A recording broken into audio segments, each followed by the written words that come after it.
So, I didn't finish reading Torts' comprehensive outline. I was in causation within negligence and the proof of causation, where defendant's negligent conduct increases the likelihood of harm. The fact it might have happened even in the absence of negligent conduct does not break the cause and effect sequence. This is from Reynolds versus Texas and Pacarico. To avoid summary judgment, the plaintiff must at least provide information sufficient that a reasonable jury could infer that the allegedly dangerous condition caused the accident. Mere speculation is not enough. That's from Gentry versus Douglas Hereford Ranch. And it is not enough for the plaintiff to prove the negligent act might have caused the harm. Plaintiff must prove that the negligent conduct, more likely than not, was the cause of the harm, from Kraber Services, Inc. versus Wilkins. And I was going back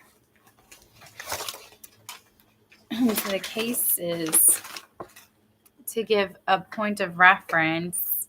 So in Reynolds, Texas, and Ryco, there was a stairway without a handrail at a train terminal.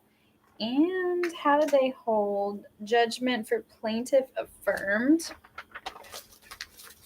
And that's because the defendant's negligent conduct increased the likelihood of harm. The fact that it might have happened even in the absence of negligent conduct does not break the cause and effect sequence. So that's actually a unique case, or case holding. Gentry versus Douglas Hereford Ranch, where mere speculation is not enough. This is when, this is the one, we were negligently handling a rifle.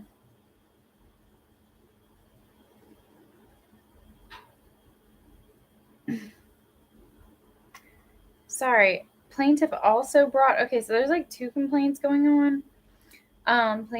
Plaintiff also brought complaint against his wife's grandmother and her ranch for negligence in maintaining deck stairs, and the plaintiff prevailed. Defendant prevailed. The plaintiff appealed, and it was affirmed for the defendant. So they were going to hunt at grandma's ranch, and we stumbled on the deck stairs, causing the rifle to discharge, shooting plaintiff's wife in the head as she was going to the car.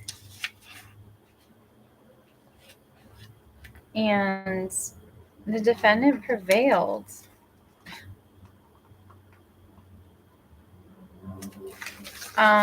Why? Right? There's a lot here. The rule is that negligent action requires proof of 4 elements: existence of duty, breach of duty, causation, and damages. If the plaintiff fails to offer proof of one of those elements, it fails. So speculation on the point of causation was just not enough. And it is not enough for the plaintiff to prove negligent act might have caused the harm. There needs to be a preponderance of evidence from the Wilkins case, in which plaintiff developed cancer, had a point of impact on her when her forehead was struck by glass from defendant's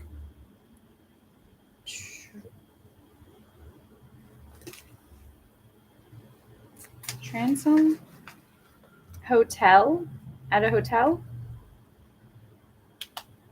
where plaintiff was residing as a guest.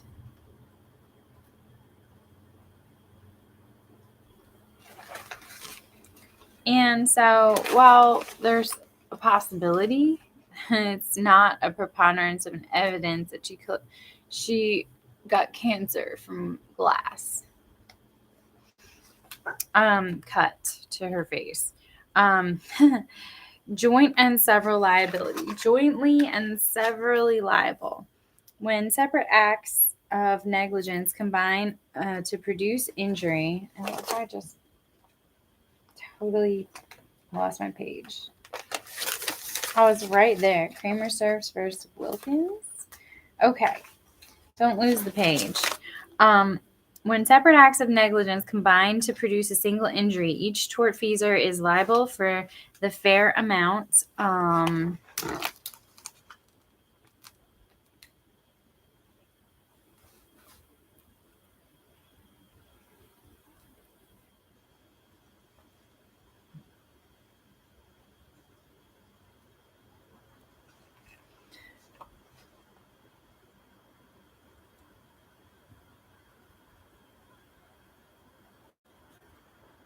I'm just writing down the facts of these cases in the margin. Cancer at contact with glass. Sorry, joint and several liability. When separate acts of negligence combine to produce a single injury, each tortfeasor is liable for the full amount, even though neither act alone would have caused the injury. And you see Hill versus Edmonds is cited here in that case.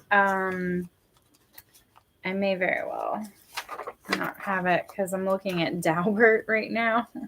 Pungent sound here. Oh, there's Hill versus Edmonds. Passenger in car that parked in the middle of the road with no lights was hit. Swerved if she saw the truck within 4 car length distance and to be found without recourse due to contributory negligence on the plaintiff, cause due to insufficient evidence.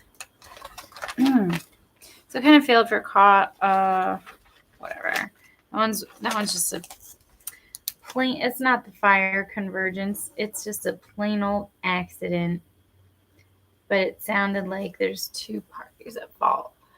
And thus the joint and several liability. Actually, let's look at this a little bit more because I'm trying to explain joint and several liability, and that's just not very good explaining it. Oh, back to Daubert. This is the scientific method stuff. Summers versus Tice. That's probably what I'm thinking of. Okay. Hill versus Edmonds. A collision would not occur but for the tractor trailer. That's what the analysis is. So Ray ipso locator would allow blame solely on plaintiff if she crashed down an embankment. The complaint against the truck owner must be reinstated and a new trial had. Here's the rule. Where separate acts of negligence combine to produce directly a single injury, each tortfeasor is responsible for the entire result, even though his act alone may not have caused it.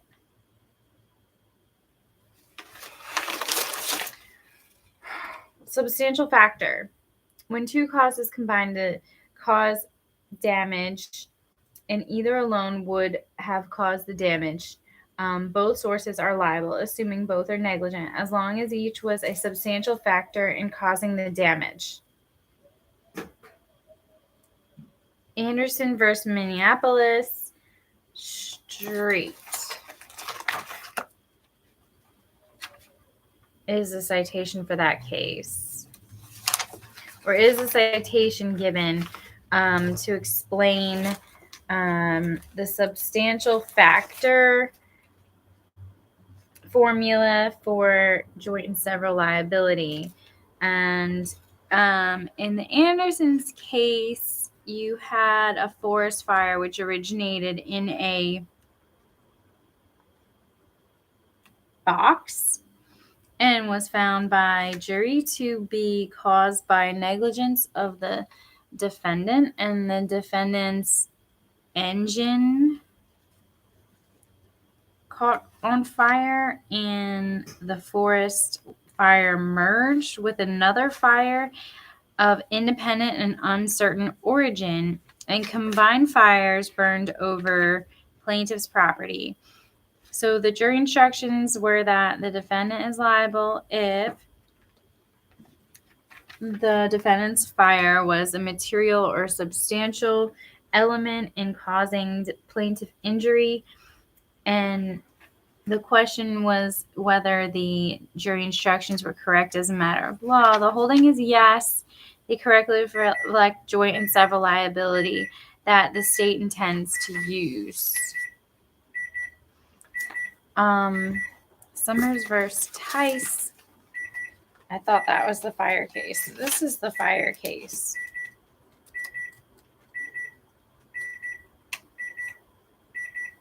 Which makes way more sense, actually, that substantial factor is all that has to be proven when, one of the fires is unidentified. And so you really only have one tortfeasor.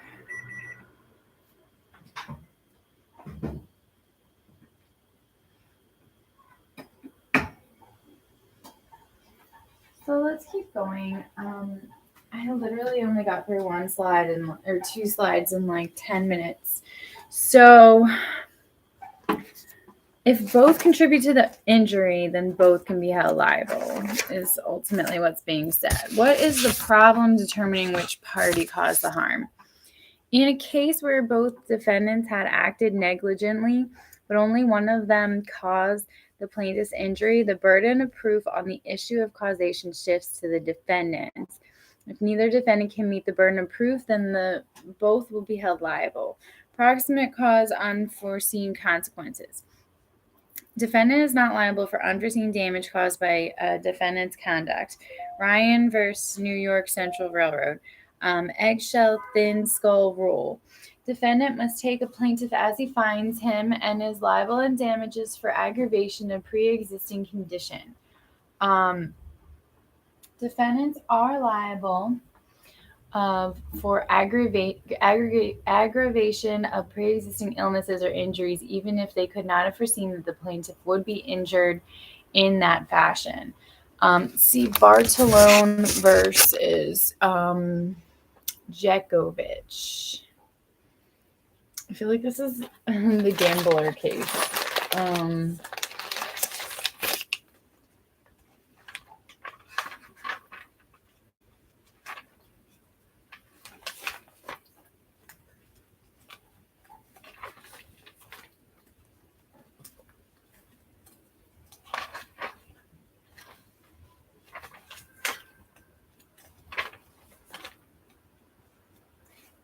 This is Ryan. Okay, here's the Ryan case about unforeseen damage caused by defendant's conduct.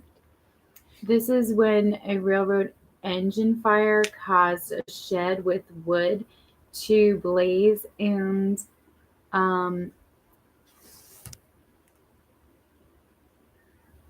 it spread to the plaintiff's house and 130 feet from the shed and a number of other houses. But this was proximate, remote, and unforeseeable.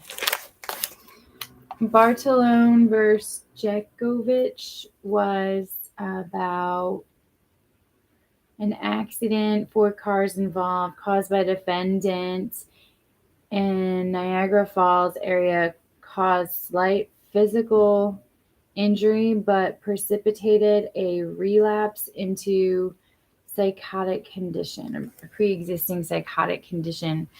And what I highlighted here is that the defendant must take the plaintiff as he finds him. So that they would find him liable for this like psychosis that happened afterwards.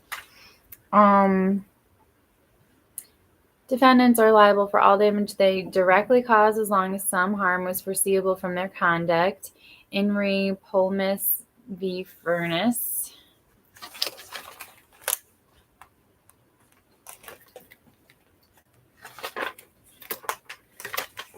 So this is an arbitration between those names, and on was the damage proximate or remote, to blame defendant. Owner of vessel contracted it to charter, using it to deliver petrol and benzene to Casablanca, and during discharge, a servant's negligence caused a plank to fall onto a flammable storage, causing an explosion and destruction of the vessel. The charters could not anticipate the negligent act would have such profound effect, and the plank had a direct impact that caused the explosion. So the rule is that damage cannot be too remote from the negligence as it could not be reasonably foreseen as a consequence.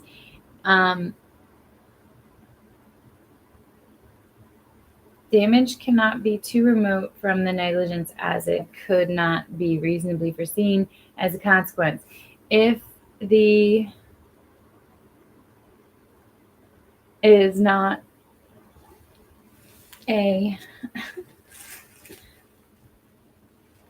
might probable cause damage, the fact that damage is, if in fact causes the exact kind of damage one would expect, is immaterial, so long as the damage in fact is directly traceable to the negligent act and not the operation of independent causes having no causal connection with the negligent act, except that they could not avoid result. The conclusion is to hold the defendant liable for negligent act and resulting damages.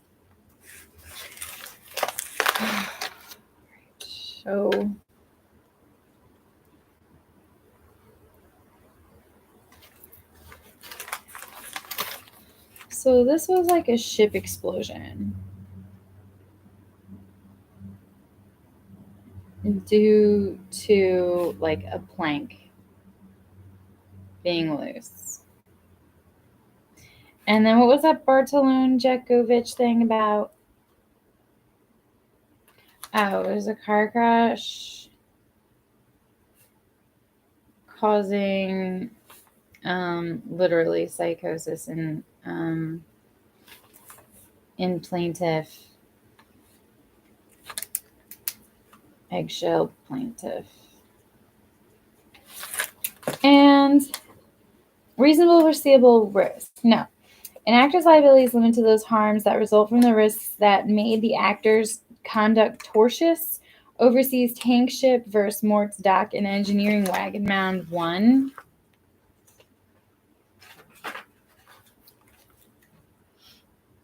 So a furnace oil leaked by wharf of plaintiff who did no more for action until his employee's cotton waste was dropped in the water and set a fire due to an unknown flash point of 170 degrees.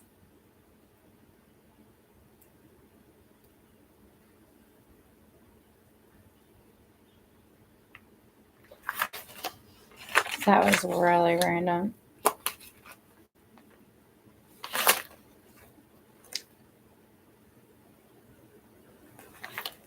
So it was like cotton released in oil spill causing fire. So the defense are liable for the damage they directly causes. Some harm was foreseeable from their conduct. But here, can you say there's any foreseeability?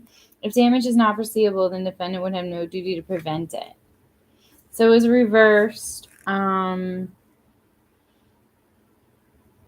Probably for the defendant, who was the one who appealed.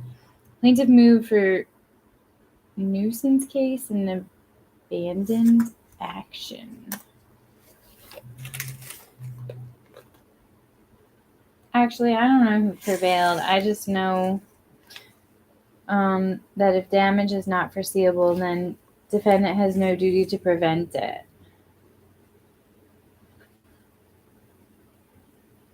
Should be held responsible for the probable or natural or necessary consequences of his negligent act. That's a defendant. A defendant should be held responsible for the probable or natural or necessary consequences of his negligent act. I like that definition.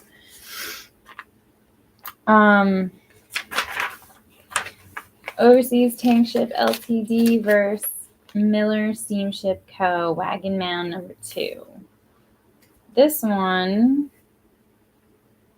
same facts obviously, but the holding here was that a reasonable man ought to know possibility to ignite oil in exceptional circumstances, but not reasonable to dismiss. So the appeal was allowed. Oh, we get to Paul's graph. After this is the zone of, actually I didn't read about the reasonable foreseeable risk. The defendant is liable if the type of damage risk that was done was reasonably foreseeable to the defendants. They found this to be reasonable. Zone of foreseeable plaintiff. Proximate cause extends liability to those whose conduct harms persons within the zone of reasonably foreseeable. Explosion at one end of the train track creates injury on other side. That's what I wrote in the margin because that's what happened in that case. And I don't think no one could have possibly expected that there was like dynamite inside of somebody's package who was like jumping on the train. So I'm actually going to pause here a little bit. Or should I? Not yet, no. So cause and fact. But for the defendant's action, the damages would not have occurred. Proximate cause, a legal doctrine that cuts off liability for harm even though the harm was in fact caused by the defendant's conduct, negligent or otherwise, or by the defendant's abnormally dangerous activity or defective product, because it would be unfair and unjust to hold the defendant liable. That's what it says here. I'm searching for a pen because like sometimes just one good definition, if you can remember it in like an area of law like this, is all that you really need. And if I found a decent definition to explain a lot of different things, then maybe I should just write it down with a better pen than a green pen. I guess I'm stuck with my green pen.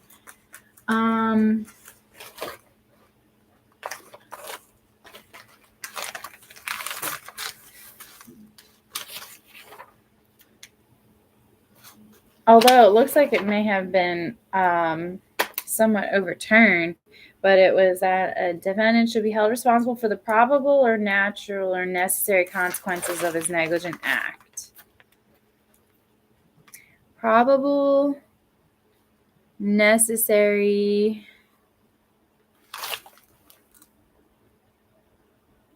natural consequences of his negligent act.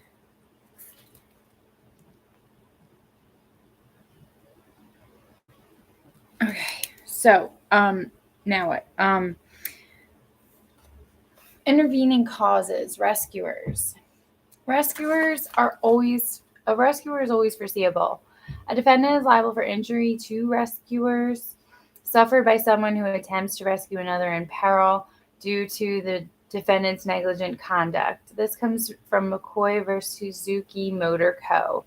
Plaintiff rescuer only need prove the defendant was proximately caused the danger and the rescuer plaintiff was injured. So I'm not really sure that I follow, but the firefighter's rule is beneath it. And so the firefighter's rule might tell me how much different this rescuer rule is. A professional rescuer cannot recover for injuries received while acting in the duty of their jobs. Most states have these laws. The public policy is that they're already being compensated for taking the risks. Okay, so the note above is not a professional rescuer, and that non-professional rescuer is always foreseeable. A defendant is liable for injury to rescuers suffered by someone who attempts to rescue another in peril due to the defendant's negligent conduct. So it doesn't necessarily have to be the victim. There could be a person who put a victim at peril who should be liable for the rescuer's injury. Or I wonder if it would be the victim, like I fell into the ocean and don't know how to swim, and a lifeguard's a professional rescuer, so some other person who wasn't a lifeguard went to save me and got bit by a shark. And am I responsible for his shark bite? The answer here is yes. I should know that if I go out there that someone's going to try to rescue me, and that's dangerous in shark-infested waters. What about an off-duty EMT or nurse? It depends on the jurisdiction. Medical malpractice. Tortfeasors continue to be liable for medical malpractice committed during treatment of the plaintiff.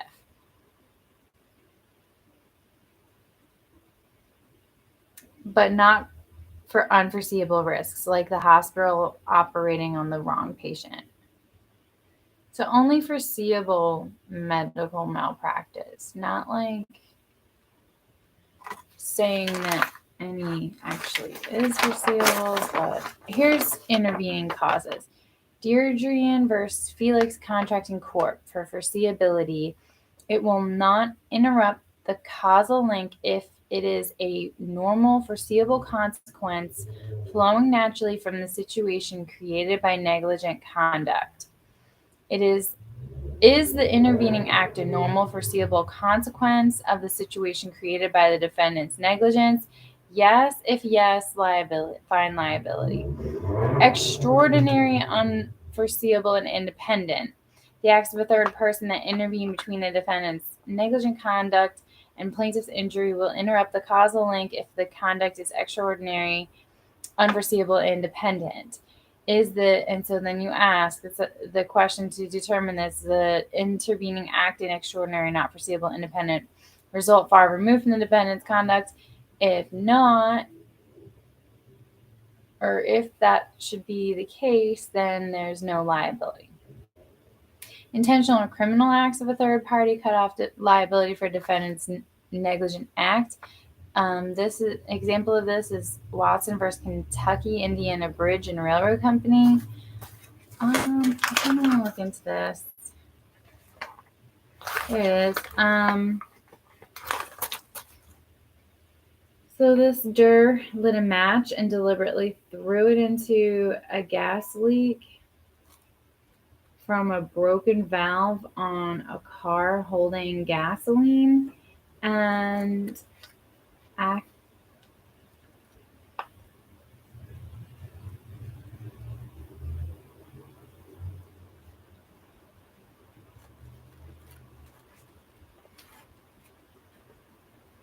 this person's intentional conduct was unforeseeable as to the railroad. Acts of God.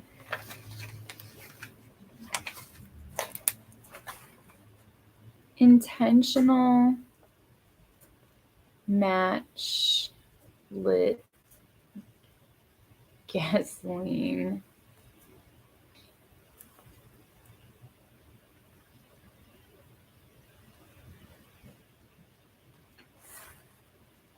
Intentionally lit match and threw in railroad car of gasoline. Acts of God, only liable if the risks of the force of nature were risks against which the actors should have taken adequate precautions. Restatement 3rd of section 34. Is the force of nature one that the defendant could have anticipated? If yes, he's liable. If no, he's not liable. No real examples given there. Joint tortfeasors is next. Joint and several liability. Tortfeasors who engage in concerted action that is unreasonable conduct and that injures the plaintiff are both liable. And this cites Biercer Bursinski versus Rogers case.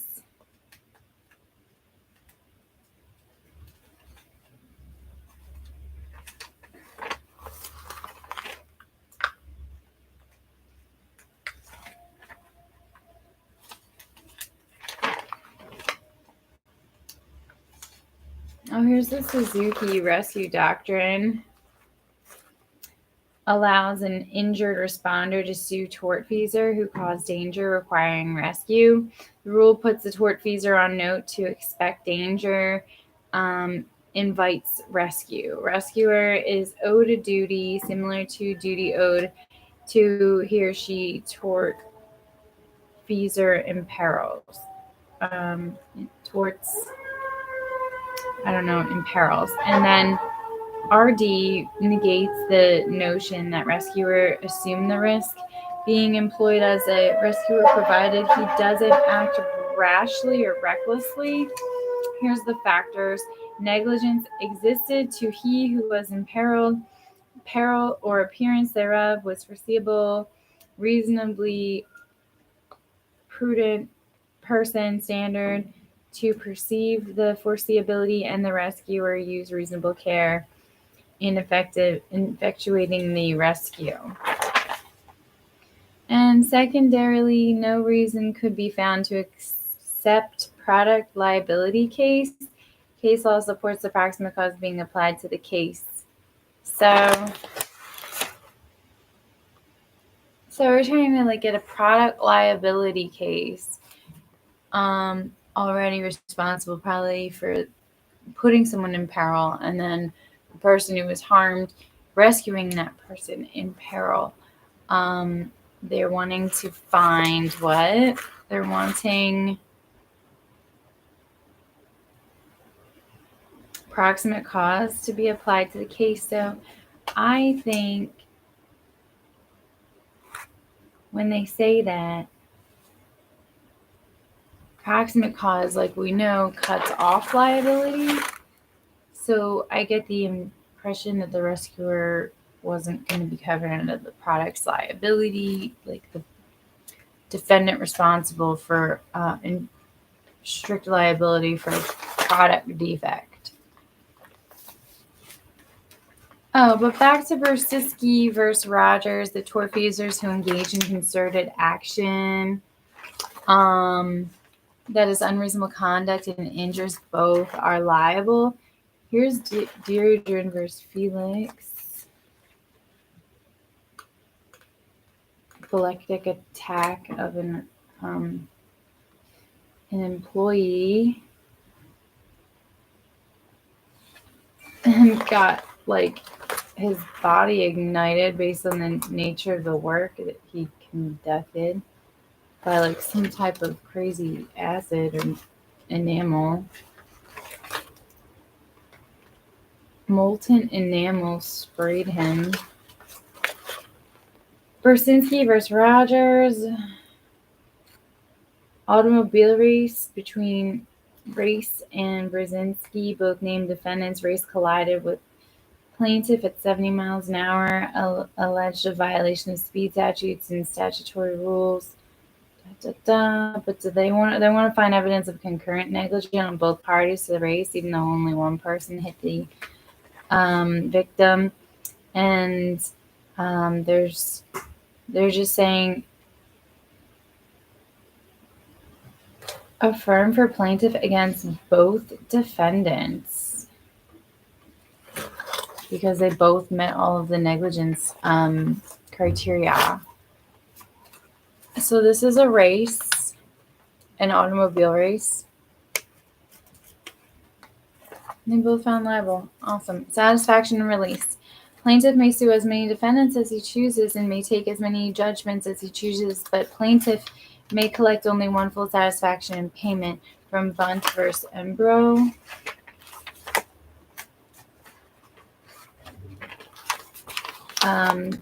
Supreme Court of New York. Contractor of state repairing highway obstructed the view of a stop sign and an accident happens. So that's just kind of a general principle.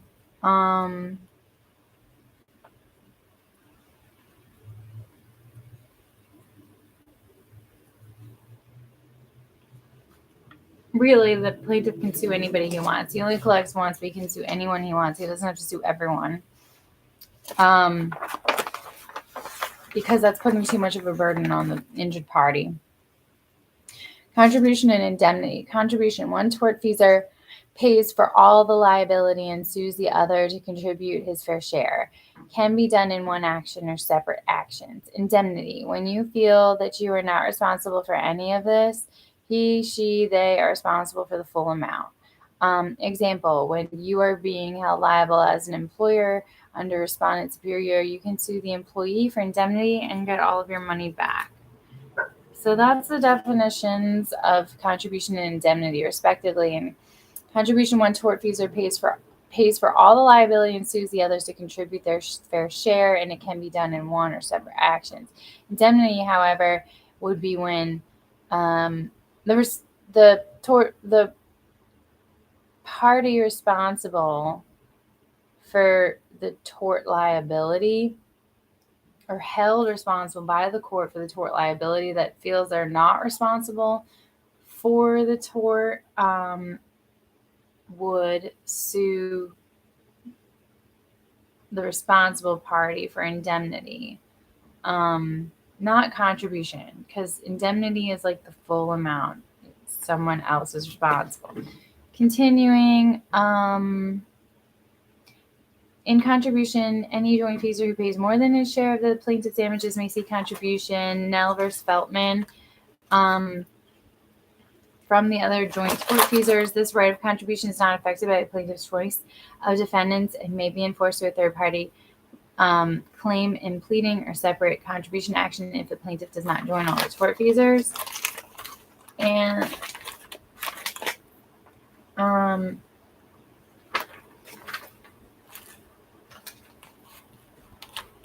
there it is, Nell versus Feltman.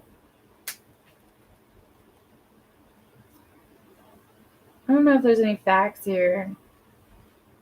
But the contribution doctrine from the preceding case, Georgia's case, distinguished that prevents contributory negligence because there is intent. Plaintiff shouldn't be able to pick and choose. It's unfair. Well, okay, that doesn't seem to fit, so I'm not reading it because there's no facts. I mean, how am I supposed to? This is more of a civil procedure case. The tortfeasors need to be bound in common for contributory negligence. From verdict for Nell's friends injured in his car in an accident divides liability for damages between the two tortfeasors.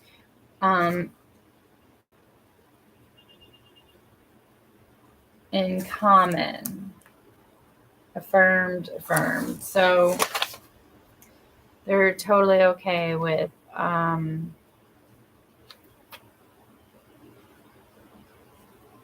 contribution. I'm not sure why I'm reading this again. The right of contribution is not affected by the plaintiff's choice of defendants and may be enforced through a third-party claim in pleading a separate contribution action if the plaintiff does not join all the tortfeasors. Now, for indemnity, which entitles the party to full reimbursement of costs of suit, is available where one defendant is vicariously liable for another's action, but not where a defendant is concurrent tortfeasor. See the Slocum versus Donahue case.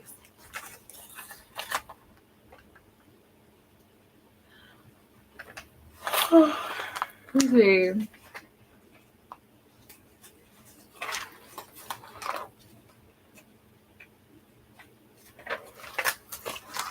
Here it is. Pretrial settlement between the plaintiff Ford and an amount of $150,000 for release. But they want to enjoin. Donahue sought to recover and join Ford, but was dismissed. Conclusion was that there was no contribution by Ford.